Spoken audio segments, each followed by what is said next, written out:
My name is Jake, and this happened last summer when my girlfriend Emma and I bought our first home together. It was a small two-story house in a quiet suburban neighborhood just outside of Portland, Oregon. We were so excited, finally a place of our own, the American dream, right? The neighbors seemed normal at first. Friendly couple on the right, guy across the street waved when he saw us moving in. But the house on our left, that was different. We never saw anyone come outside. The curtains stayed closed. The lawn was neat.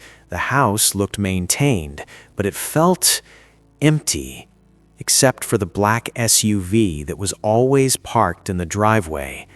That's when I first noticed him, standing behind his living room curtain, just watching us unpack.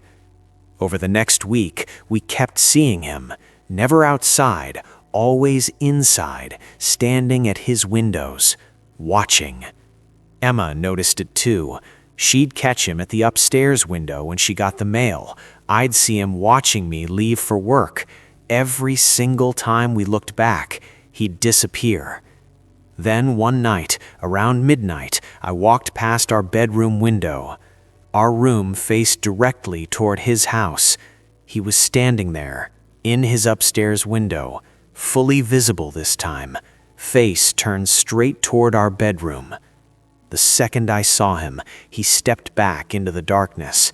I tried to laugh it off. Great, our neighbor's a total creep. The next morning, he knocked on our door. First time we'd seen him outside.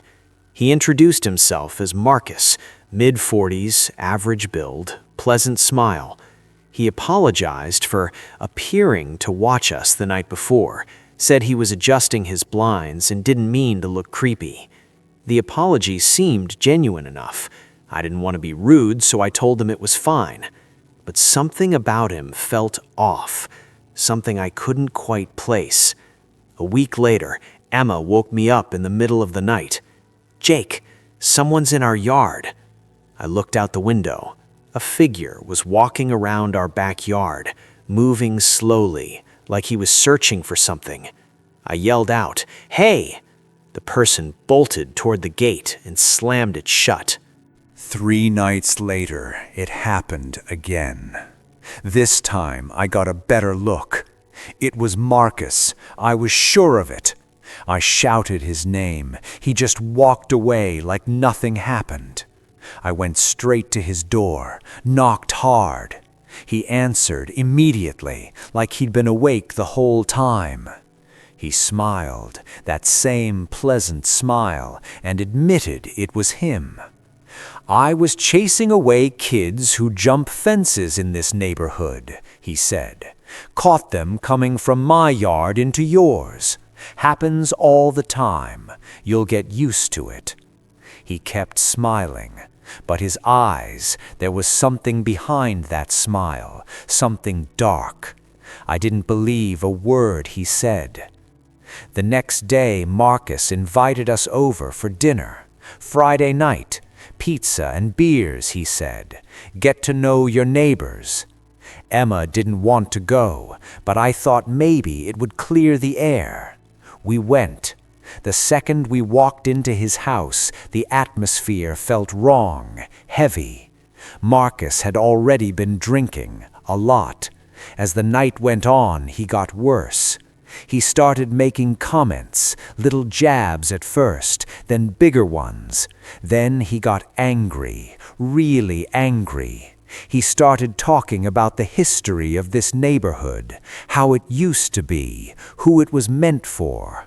Then he admitted everything, the yard, the watching, all of it. "You don't belong here," he said. His voice was ice cold. "This neighborhood isn't for people like you." We didn't say a word. We just stood up and left. We went door to door after that, asked the other neighbors about Marcus.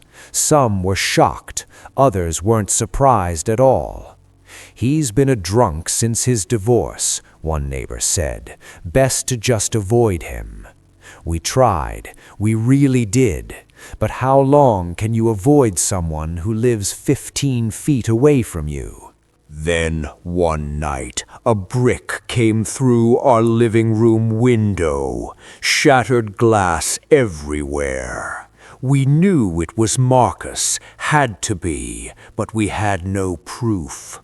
The police came, filed a report, talked to Marcus. He denied everything, acted confused. The cops couldn't do anything. That's when we made the decision. 2 months after moving in, we packed our stuff and left. We couldn't live next to someone who hated us, someone who'd already trespassed, who'd already thrown a brick through our window. We left behind the home we thought would be our fresh start. Sometimes I still wonder what would have happened if we stayed. I don't think it would have ended well.